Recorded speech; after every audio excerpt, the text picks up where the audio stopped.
Hello everyone, कैसे हैं आप सब। आई होप आप सब बढ़िया होंगे और अपनी अपनी प्रिपरेशन जो है कर रहे होंगे। Welcome to my channel education with Sarvodaya. हम जो है ईडियम एंड फ्रेजेस की क्लासेस कर रहे हैं, जिसमें हमने लास्ट क्लास में 30th क्वेश्चन कर लिए थे।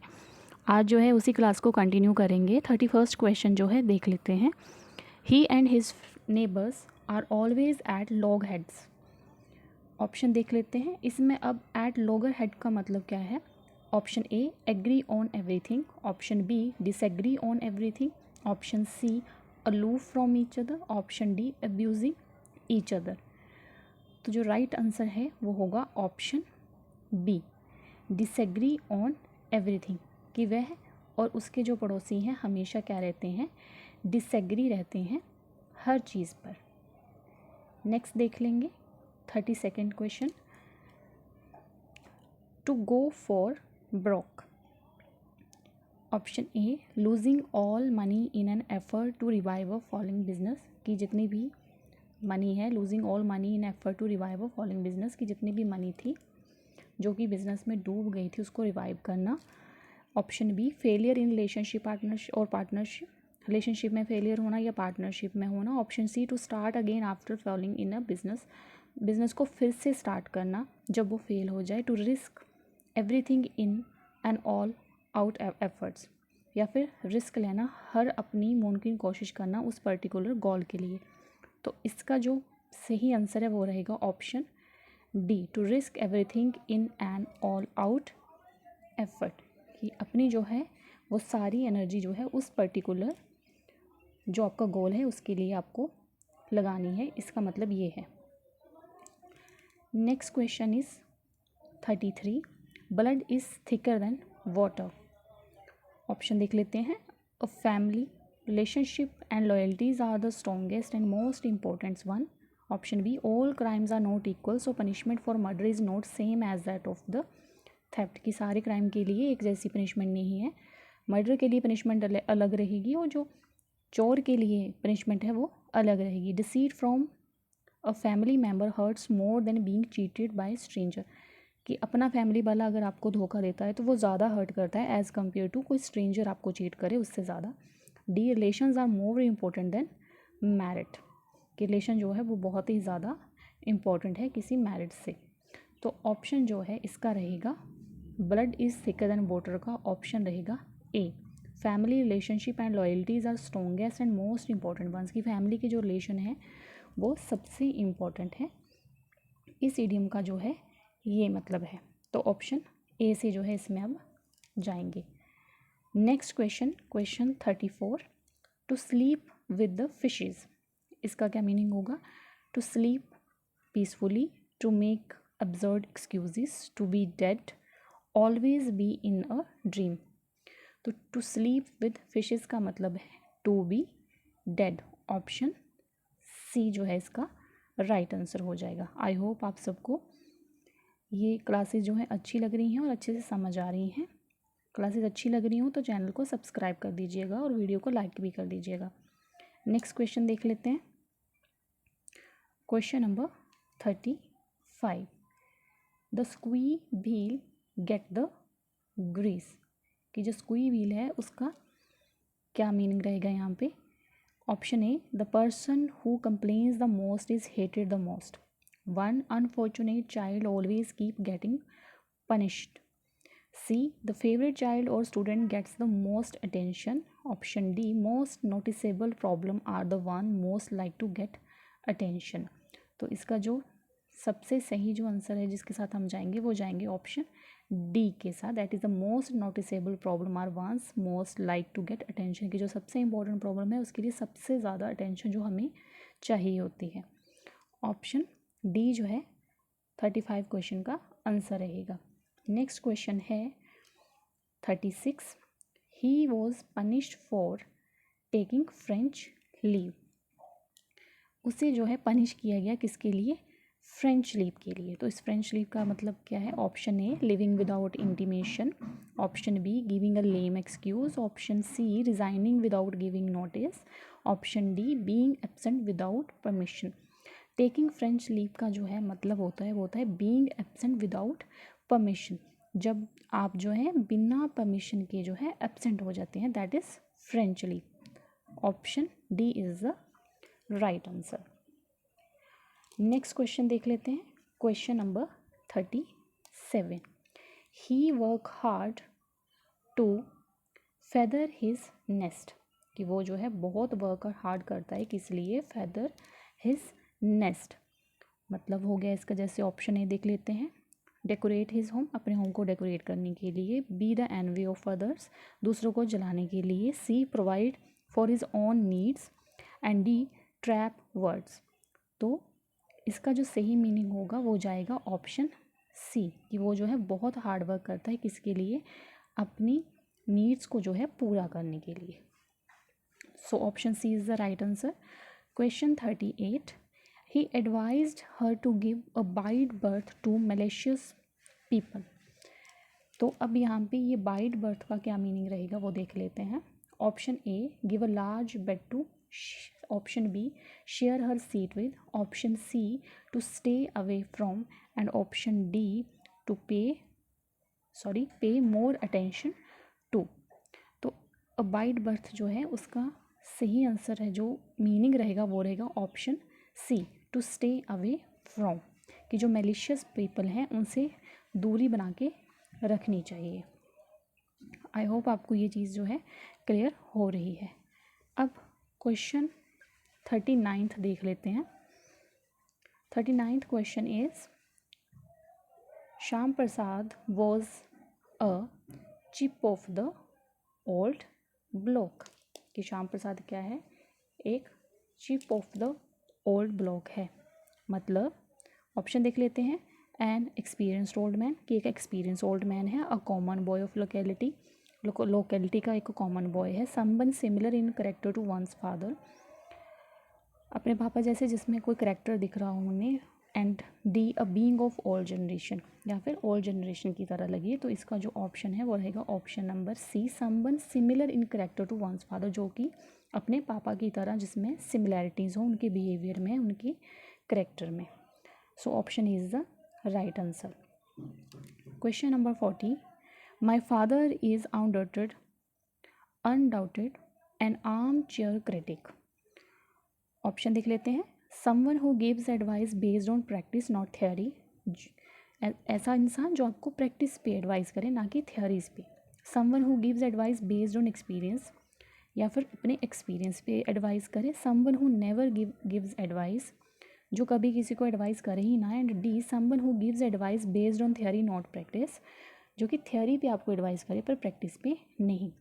N arm and the chair character का मतलब है, क्रिटिक का मतलब है डी, समवन। ऑप्शन डी, कि समवन जो आपको थ्योरी पे एडवाइस दे ना कि प्रैक्टिस से। So option D is the right answer of an armchair critic. Question number 41। Tripti gave her report quoting chapter and verse. Option A, taught like a teacher. Option B, refer to religious book. Option C, provide minute detail. Option D, spoke like a preacher. Chapter and verse का मतलब है option C, that is provide minute detail, जो कि अपनी report में बिल्कुल बारीकी से जो डिटेल प्रोवाइड करवाए उसे कहते हैं chapter and verse. Option C is the right answer. Next question is 42. To spill the beans. Option A, to be untied. Option B, to reveal a secret. Option C, to conceal a fact. Option D, to reveal a partial truth. To spill the beans का मतलब होता है to reveal a secret, that is option B. अगर आपको कुछ समझ ना आए तो प्लीज़ आप कमेंट बॉक्स में लिख दीजिएगा, मैं फिर से उसे एक्सप्लेन कर दूंगी अगर आपको समझ नहीं आता है तो। And the next question is question 43. Question 43 is straw in the wind. Straw in the wind का मतलब क्या है? अ lucky charm, a game that kids play, ऐसी गेम जिन्हें बच्चे खेलें। N indication of what might happen, या फिर ऐसी कोई इंडिकेशन कि क्या होने वाला है उसकी इंडिकेशन मिल रही हो। D is a lightweight object, या फिर कोई हल्का ऑब्जेक्ट हो। So the right answer is option C, that is an indication of what might happen, कि जब कोई इंडिकेशन मिल रही हो। Next question is turn turtle. Turn turtle का यहाँ पे क्या मतलब रहेगा? टर्न लाइक अ टर्टल, कि टर्टल की तरह दिखना, overturn, game turtles play, slow like a turtle. So option B is the right answer, turn turtle mean overturn. Next question, question number 45, no strings attach. No string attach का मतलब होगा option A, an agreement without condition, option B, enjoy different opportunity at a single time, option C, to be judged as acceptable, and option D, worried about frivolous things. So the right option is option A, an agreement without condition. No string attach का मतलब है N agreement without condition, जब बिना किसी condition से जो है agreement हुआ हो। Enjoy different opportunity at a single time, तो बताइए कि एक ही टाइम पे जो है बहुत सी अपॉर्चुनिटी को जब आप इन्जॉय करते हैं। Next question is a doubting Thomas. A doubting Thomas, option A, an skeptical person, option B, to keep people at a distance, option C, to interfere in someone's affair, and option D, to regret in vain that can't be undone. So and doubting Thomas का मतलब हो गया option A, an skeptical person. Next question is question 47, pass the buck. Pass the buck, option A, to tell people about someone's secret, option B, to pass the blame, option C, everyone gets a change eventually, option D, once in a lifetime. So option B is the right answer, to pass the blame. Next question is question 48, put a brave face. Question 48 is put a brave face. Option A, to work hard and stay up very late at night. Option B, to feel very sad. Option C, to act confident in difficult situation, and option D, to commit a fraud. So put a brave face का मतलब होता है option C, to act confident in difficult situation, की difficult situation में जब आप confidently act करते हैं उसे हम बोलते हैं put a brave face. Question number 49, a Hobson choice. Option A, something is better than nothing, option B, to give credit to a disagreeable person, option C, the only choice, option D, sniff something wrong. So the Hobson choice is the option C, that is the only choice. The only choice को हम क्या कहते हैं? Hobson choice कहेंगे, Hobson Thomas, sorry, Hobson choice. Next question is keep your chin up. So option A, to tell people about someone's secret, option B, to encourage someone his bad time, option C, everyone gets a chance eventually, option D, once in a lifetime. So option B is the right answer, to encourage someone in his bad time, कि किसी के bad time है उसे जब आप encourage करते हो तो कीप योर चिन अप, इसका ये मतलब रहता है to kick the bucket.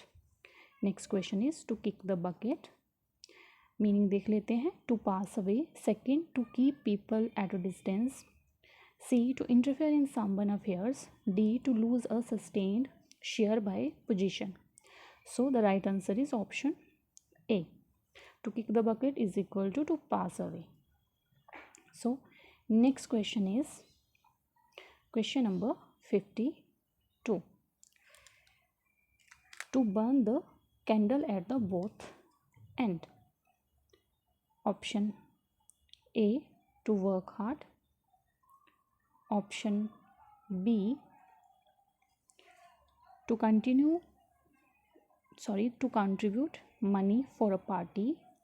And option C, to have faith in a god. And option D, to commit a blunder. So to burn the candle at the both hand का जो meaning है वो जो राइट आंसर रहेगा वो रहेगा option A, that is to work hard and stay up very late at night. Next question 53 answer is, just a minute guys, a blessing in a disguise. Option A, a favourable situation under the pretence or an unlucky one, कि जब कोई सही situation बन जाए, जब आपकी जो luck है, जो चीज़ें हैं सही ना चल रही हैं, उसमें कोई सही सिचुएशन बन जाना. To give credit to a disagreeable person, उस इंसान को क्रेडिट दे देना जो उस चीज़ के लिए एग्री भी नहीं कर रहा हो. Option C is only just. And option D, to sniff something wrong. So blessing is disguise का मतलब हो गया option A, a favourable situation under the pretence or an unlucky one. It is very important. Exam में कई बार ये वाला question जो है पूछा जाता है. मैंने आपको जितने भी क्वेश्चन करवाए हैं it is a most repetitive question, तो इन्हें छोड़ के नहीं जाना है, इन्हें पढ़ के ही जाना है. And the last question of this class is question 54. We should guard against our green eyed friend. So option A rich, B jealous, C handsome and D enthusiastic. So option B is the right answer, that is jealous. Green eyed means jealous. देखिए हमने इस class में जो है 54 question जो है आज complete कर लिए हैं, और आज जो है वो इडियम एंड फ्रेजेस की लास्ट क्लास रहेगी. आपको ये दिखने में लग रहा होगा कि याद कैसे रहेगा, but it is very easy. आप अगर एक बार भी पढ़ के जाते हैं तो ये आपको आसानी से याद रहेगा. डायरेक्ट क्वेश्चन अगर ना भी बने तब भी कोई ना कोई जो इसके ऑप्शन होंगे क्वेश्चन के दे रखे होंगे, अगर आपने एक बार नज़र देखी घुमाई होगी इस PDF पे, तो ये आपके लिए काफ़ी हेल्पफुल रहेगा. आई होप आपको मेरी वीडियोस जो है वो अच्छी लग रही हैं, मेरा कंटेंट आपको पसंद आ रहा है. चैनल को सब्सक्राइब कर दीजिए, वीडियो को शेयर कर दीजिएगा, लाइक कर दीजिएगा. और अगर PDF चाहिए तो मेरे टेलीग्राम चैनल से जुड़ जाइएगा, उसको मैं कमेंट बॉक्स में पिन अप कर दूँगी. अब नेक्स्ट क्लास में मिलेंगे किसी नए टॉपिक के साथ. Thank you very much.